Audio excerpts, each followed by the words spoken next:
નમસ્કાર ખેડૂત મિત્રો, મારું નામ છે અલ્કેશ પટેલ અને આપણી યુટ્યુબ ચેનલ છે ખેતીની વાત મારું ગુજરાત. આપણી દુકાનનું નામ છે મિત્રો Hindustan agro seeds Kalavad, proper Kalavad, તાલુકો કાલાવડ, જિલ્લો જામનગર.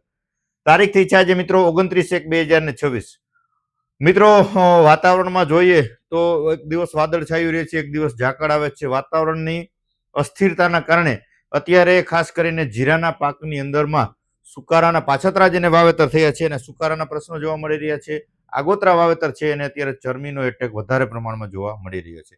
તો ખાસ આજે આપણે એના વિશે જ ચર્ચા કરવાના છીએ. આપણી ચેનલમાં નવા હોય તો ચેનલને સબસ્ક્રાઇબ કરી દેજો પહેલા મિત્રો, બીજા ગ્રુપમાં શેર કરી દેજો અને વિડીયો સારો લાગે તો લાઇક આપી દેજો, જેથી કરીને ખેડૂત મિત્રોને માહિતી વિડીયોના માધ્યમથી મળતી રહે મિત્રો. હવે અત્યારે જોવા જઈએ તો જીરાના પાક જેને આગોતરા વાવેતર કર્યા છે એ લગભગ 80 દિવસ આસપાસ જે થઈ 80 દિવસ ઉપર પણ ઘણા બધા મિત્રોને જીરુનો પાક થઈ ગયો છે કે થવા આવ્યો છે. તો એની અંદર અત્યારે માવજત કરવામાં ખાસ કાળજી રાખવી જરૂરી છે, કેમ કે અત્યારે એની અંદર કાળી ચરમીનો એટેક ખૂબ જ ઝડપી ફેલાઈ જાય અને પાક આખો જે છે ફેલ ન થઈ જાય એની ખાસ કાળજી રાખી અને જો તમે દવાનો છંટકાવ લેશો તો પરિણામ તમને ચોક્કસથી સારું જોવા મળશે મિત્રો. પ્રથમ તમને વાત કરી દઉં કે જેને પાછતરા વાવેતર છે, 50 થી લઈ અને 70 દિવસ આસપાસ જે છે જીરાનો પાક થયો છે, એને જો ભલામણ આપણે કરવી હોય તો અત્યારે નોર્મલ થ્રિપ્સ છે, વધારે એટેક નથી, તો એની અંદર આપણે ભલામણ કરી શકીએ જે છે પોલિટીન સી સિજન્ટાનું પંપે 40 ml નાખી શકો છો. આ તો મોટા જીરામાં પણ ચાલશે, એવું નથી કે નાના જીરામાં જ. આ તમારે જે છે આગોતરા વાવેતર હોય, પાછતરા ગમે એની અંદર હાલશે.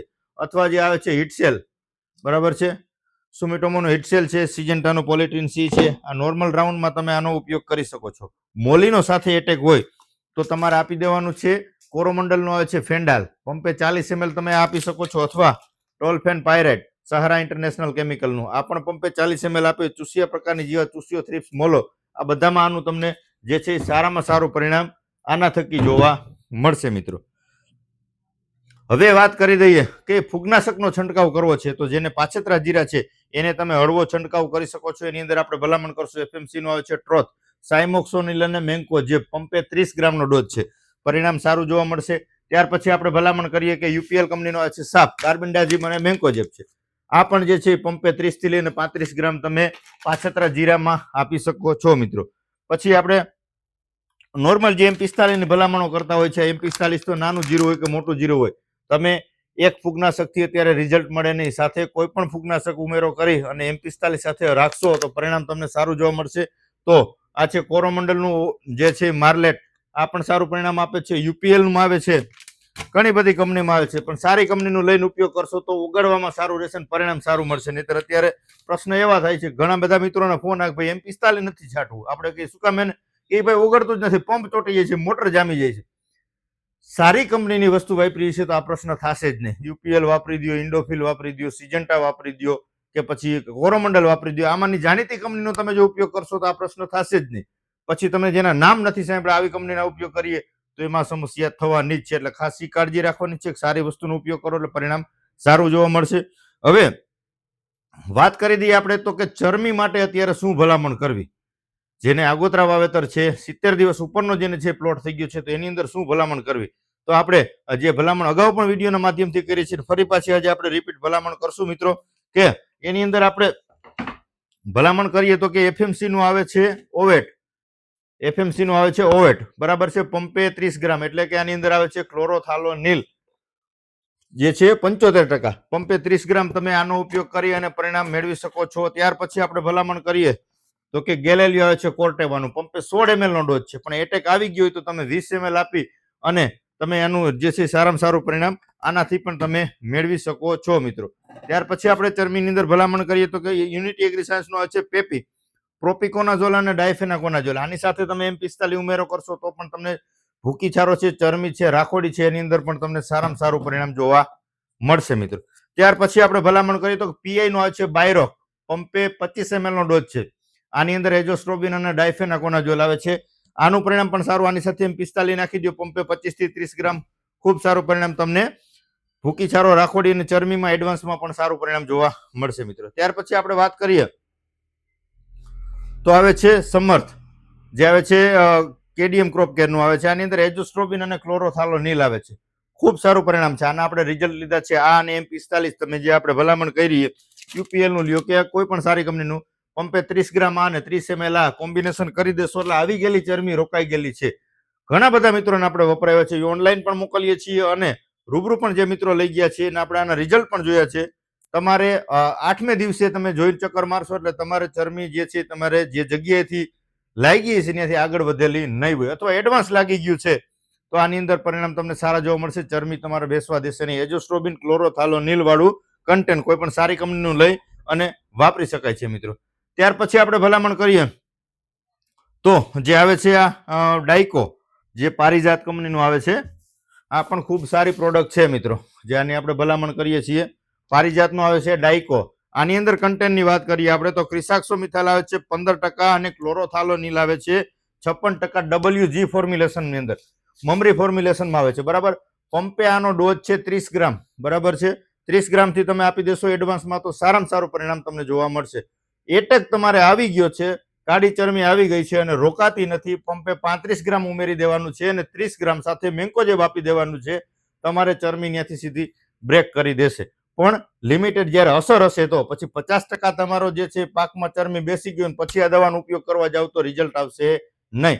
એટલે શરૂઆતની અવસ્થાની વાત છે, જ્યારે શરૂઆતમાં તમારે ચરમી દેખાતી હોય એવું એંધાણ દેખાતું હોય અને આનો ઉપયોગ થઈ ગયો છે તો ચરમી તમારી રોકાઈ જશે. વાયરસજન્ય આ જે છે ફેલાતો ચરમીનો રોગ છે એને સારામાં સારી રીતે કંટ્રોલ કરશે. આની સાથે M45 આપેલું હશે તો પરિણામ તમને ખૂબ સારું જોવા મળશે. તો જે આ ડાયકો પ્રોડક્ટ છે પણ ખૂબ સારી છે તો પરિણામ આનું સારું છે. તો મિત્રો હાલ તમારા નજીકના સેન્ટરમાં પણ મળી રહેશે, ત્યાંથી લઈ અને ઉપયોગ કરી શકો છો મિત્રો. હવે આ જે દવાનો છંટકાવ કરો છો તો સાથે આપણે એને કંઈક પોષણ આપવું જરૂરી છે. તો એના માટે આપણે શું ભલામણ કરીએ તો કે જે આવે છે એક્વા સ્પીડનું 25-25-25 પ્લસ મિક્સ માઇક્રોન્યુટન. હવે આ જે છે NPK નો ગ્રેડ છે, NPK નો ગ્રેડ તમે આ પણ વાપરી શકો છો અથવા આદિ ફર્ટિલાઇઝર નો આવે છે 25-25-25 પ્લસ બોરોન. આ પણ ખૂબ સારી પ્રોડક્ટ છે. આ પણ કિલો પેકિંગમાં આવે છે અને આ પણ કિલોમાં 20 પંપ, આના પણ 20 પંપ થાય છે. ખાસ કાળજી એ રાખવાની છે મિત્રો કે આ પ્રોડક્ટ વાપરો છો તો આનો બને ત્યાં સુધી અલગ ડોઝ કરવાનો, અલગ ડોઝ કરી અને ઉપયોગ કરવાનો છે. તમે SC ફોર્મ્યુલેશન એટલે કે ઘાટા દહીં જેવા જે આવે છે કન્ટેનો બરાબર છે એની સાથે આ મિક્સ થાય નહીં. દાખલા તરીકે આ બાયરોક છે PI નું, આની અંદર SC ફોર્મ્યુલેશનમાં કન્ટેન આવે. SC ફોર્મ્યુલેશન આર્યા NPK નો ગ્રેડ મિક્સ કરાય નહીં. ભલે તમે અલગ અલગ ડોલમાં ડોઝ કરો ને પછી પંપમાં ભેગું નાખો તો પણ જે છે દ્રાવણ તમારે ફાટી જાય, રિઝલ્ટ તમને મળશે નહીં. એટલે ખાસ કાળજી રાખવાની કે NPK નો ગ્રેડ આપવો છે તો તમારે ચોક્કસથી અલગથી જે છે એનો છંટકાવ લેવાનો, આ દવા સાથે મિક્સ કરવું નહીં. પાવડર ફોર્મ્યુલેશન વાળી જો તમે દવાનો ઉપયોગ કરો છો, દાખલા તરીકે ઓવેટ છે, જટાયુ છે કે પછી આ M45 છે કે એ રીતને તમે કોઈ પણ એવી ફૂગનાશકો જે સાપ પાવડર છે, પાવડર ફોર્મ્યુલેશન આપો છો તો એની સાથે મિક્સ થઈ શકશે, એમાં કોઈ પ્રોબ્લેમ થશે નહીં. પણ SC ફોર્મ્યુલેશન સાથે ચાલશે ને EC માં પણ ચાલશે.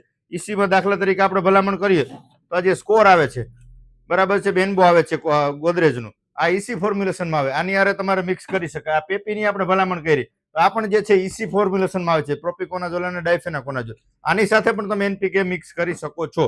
પણ SC ફોર્મ્યુલેશન વાળા ઘાટા સાથે તમારે મિક્સ કરવાનું નહીં. પાણી જેવું કન્ટેન્ટ આવતું એની સાથે મિક્સ કરશો તો વાંધો નહીં આવે. પણ ડોઝ તો છતાં અલગ જ કરવાનો, એક સાથે ભેગો ડોઝ કરાય નહીં. અને શક્ય છે ત્યાં સુધી અલગથી સ્પ્રે કરશો તો સારામાં સારું પરિણામ જોવા મળશે મિત્રો. ત્યાર પછી આપણે એક પ્રોડક્ટની ભલામણ વારંવાર કરીએ છીએ. આ પ્રોડક્ટ મારી પાસે માલ જ ખૂટી ગયો તો આજે જ માલ આવ્યો છે. ઘણા બધા મિત્રોના ઓર્ડર પેન્ડિંગ હતા, આપણે મોકલી નથી શક્યા. તો આજે જે મિત્રોના ઓર્ડર પેન્ડિંગ હતા એનો આજે બધાનો માલ નીકળી ગયો છે. એટલે પરમ દિવસે તમને બધાને મિત્રો મળી રહેશે. ખૂબ સારી પ્રોડક્ટ છે. આના રિઝલ્ટ જેને મારી પાસેથી કૃષિ મેળામાંથી એક બોટલ ટ્રાયલ માટે જે મિત્રો લઈ ગયા હતા એને 10-10 લીટરનો ઓર્ડર આપ્યો છે. શું કામ? એને કે જે મિત્રોએ વાપરી છે એને ખબર છે કે આનું પરિણામ શું છે. એટલે એવું નથી કે આપણે પાક અવસ્થાએ વાપરી શકો છો, વૃદ્ધિ માટે વાપરી શકો છો કે કોઈ અન્ય પોષણની ઉણપ હોય તો વાપરી શકો છો, એવું નથી. આ એક સંગમ પ્રોડક્ટ એવી છે કે આની અંદરમાં બોરોન આવે છે, કેલ્શિયમ આવે છે, કોપર આવે છે. આ રીતના આની અંદરમાં 17 પ્રકારના ન્યુટ્રન્સ આવી જાય છે, 3 પ્રકારના અલગ હોર્મોન્સ આવી જાય છે. કોઈ પણ ફૂગનાશક સાથે આને મિક્સ કરી શકો છો. ખાસિયત આની એવી છે, પંપે 40 ml નો ડોઝ છે. અત્યારે તમારે ચણા હોય, ધાણા હોય, વટાણા હોય, જીરું હોય, આ પાકની અંદરમાં છંટકાવ કરો. તમારે પાક ઉપર છંટકાવ કરશો તો પણ ખૂબ સારું રિઝલ્ટ મળશે. શું કામ? એને કે માઇક્રોન્યુટ્રન આવી જાય છે, ઝાઇમ બેઝ આવી જાય છે અને હોર્મોન્સ આવી જાય છે. પરિણામ તમને આના ખૂબ સારા અદ્ભુત જોવા મળશે આમ કહીએ તો. અને જેને પાછતરા છે એ પણ તમે આપશો તો એને પૂરતા પ્રમાણમાં પોષણ મળી જશે. ઘણા બધા મિત્રો એમ કે ભાઈ વૃદ્ધિ નહોતું કરતું, અટકી ગયું હતું, આનેથી વૃદ્ધિ વિકાસ થયો છે. તો આ વૃદ્ધિ વિકાસ માટેની દવા નથી. પેલી ભલામણ એવી તમને કરું. પણ તમારા પાકમાં વૃદ્ધિ વિકાસની જરૂર હતી અને કાંઈક માઇક્રોન્યુટ્રન ઘટતા હતા, કાંઈક પોષણ ઘટતું હતું, એ પોષણ આનાથી મળી ગયું છે એટલે તમારા છોડની વૃદ્ધિ વિકાસ થઈ ગયો છે. ઘણા બધા મિત્રોને એવું ભાઈ આ તો વૈદ કરવાની દવા છે, આનાથી પાછળ છટાય નહીં, પણ આ એક ખોરાક છે. ખોરાક તમે જ્યારે છોડને આપો છો, છોડને એ વસ્તુ તમારા જમીનમાં પડી નથી, જમીનમાં છે નહીં, છોડને જરૂરિયાત છે એટલે છોડનો વૃદ્ધિ વિકાસ અટકી જાય, છોડનો વિકાસ થાય નહીં. તો આના છંટકાવથી જે છે આની અંદર જે ન્યુટ્રન્સ બધા આવેલા છે આ છોડને પૂરતા પ્રમાણમાં મળી જાય એટલે એનો વૃદ્ધિ વિકાસ શરૂ થઈ જવાનો. એટલે આપણે એમ લાગે કે આનાથી વલ થયું, પણ વલ આનાથી થાય નહીં. શું કામ? એને આ એક ખોરાક છે, પોષણ મળી ગયું એટલે કુદરતી રીતે એનું વલ થઈ જ જવાનું છે. તો મિત્રો કોઈ પણ પાકમાં કોઈ પણ અવસ્થાએ દાણા ભરાવાની અવસ્થાએ આપો તો પણ વાંધો નથી, પાક અવસ્થાએ આપો તો પણ વાંધો નથી. બધા જ પાકની અંદર બધી જ ફૂગનાશકો સાથે મિક્સ કરી શકાય છે. તમારા નજીકના સેન્ટરમાં મળી રહેશે, ન મળે તો આપણે કુરિયર દ્વારા પણ મોકલીએ છીએ. 700 રૂપિયા લીટરનો ભાવ છે. હમણાં ઘણા બધા મિત્રો એવું કહેતા હતા કે ભાઈ માં 650 માં મળે ને આવું છે ને તેવું છે ને, ક્યાંય એવું છે નહીં ભાઈ. આપણે એક એવો મુદ્દા ઉપર ખેડૂત મિત્રોને વિડીયોના માધ્યમથી માહિતી આપીએ છીએ કે આપણે એક એવા કોઈ કમાઈ લેવાના કે ખોટા ભાવે કે ખોટા ખેડૂતોને ખર્ચા કરવાના મુદ્દા ઉપરથી વેચાણ કરતા નથી. મેં અગાઉ પણ વિડીયોમાં કીધું છે, આપણે એક વિશ્વાસ વેચીએ છીએ, આપણે માલ વેચવામાં રસ નથી. તમારો પ્રેમ છે, તમે લઈ જાઓ છો, મંગાવો છો, બધી વસ્તુ સાચી, પણ એક ભરોસો કાયમી રહેશે. એક ભરોસો વેચીએ છીએ, માત્ર માલ વેચવા માટે આપણે માહિતી આપતા નથી, માલ વેચવા માટે વિડીયો આપતા નથી. બરાબર છે. આપણું કામ એક એવું છે કે ખેડૂત મિત્રો છેતરાય નહીં, સારું ઉત્પાદન મળે, ખર્ચ ઘટે, આવા મુદ્દાથી આપણે વિડીયો બનાવીએ છીએ. મિત્રો તમારો વિશ્વાસ કાયમી રહેશે. આપણે ખોટા પૈસા લઈને ખેડૂત પાસેથી વધારે પૈસા મેળવી અને કમાઈ લેવું છે આવો આપણો આગ્રહ નથી. એટલે કોઈ ખોટી લોભામણી જાહેરાતોમાં કે કોઈ ખોટી વાતોમાં આવી અને ખોટો ભરોસો ઓલો થાય એવી વાત ન કરશો મિત્રો. તમે ગમે ત્યાંથી ખરીદી કરશો, એવું નથી કે મારી પાસેથી જ લીધું, તમારા નજીકના સેન્ટરમાં પણ મળી રહેશે. 700 રૂપિયા જ ભાવ છે. ખોટા આપણે ખેડૂત પાસેથી 50-100 રૂપિયા વધારે લેવો એવો મારો આગ્રહ નથી. કોઈ કંપનીની જાહેરાત નથી કરતા. માત્ર ને માત્ર ખેડૂત મિત્રોને સારા પરિણામ મળે આવા મુદ્દાથી વિડીયો બનાવીએ છીએ, માલ વેચીએ છીએ, કુરિયર કરીએ છીએ. કુરિયરનો ચાર્જ પણ 1 રૂપિયો લેતા નથી. મારા ખર્ચે હું કુરિયર કરું છું, જેથી કરીને ખેડૂત મિત્રોને સાચી માહિતી મળે, સાચો માલ મળે, સાચી પ્રોડક્ટ મળે અને એનાથી રિઝલ્ટ મળશે તો એ પછી ત્યાંથી ખરીદી કરતો થઈ જાય ને ત્યાંથી માલ લેતો થઈ જાય ને એને ઉત્પાદન વધુ મળતું થઈ જાય. આટલો જ આપણો આગ્રહ છે અને કાયમી રહેશે. કોઈ ખોટી આપણે લોભામણી જાહેરાતોમાં ખોટા વિડીયો નહીં બનાવીએ કે ખોટી રિઝલ્ટ વગરની વસ્તુની માહિતી તમારા સુધી નહીં પહોંચાડીએ. આટલું એક ભરોસો કાયમી રાખજો મિત્રો. આ એક ખેડૂત મિત્રોનો, ખેડૂતના દીકરા તરીકે એક ખેડૂત મિત્રોને ભરોસો હું આપું છું કે આમાં કોઈ દિવસ બીજી વાત આવશે નહીં. તો આ પ્રકારે તમારા નજીકના સેન્ટરમાં પણ આ બધી વસ્તુ મળી રહેતી હોય છે. ન મળે તો રૂબરૂ આવી શકો છો, કુરિયરથી મંગાવી શકો છો મિત્રો. 9245424050 મારો મોબાઈલ નંબર છે. ગમે ત્યારે ફોન કરીને માહિતી મેળવી શકો છો મિત્રો. બસ આજે આટલું જ. રજા આપશો મિત્રો મને. જય જવાન, જય કિસાન.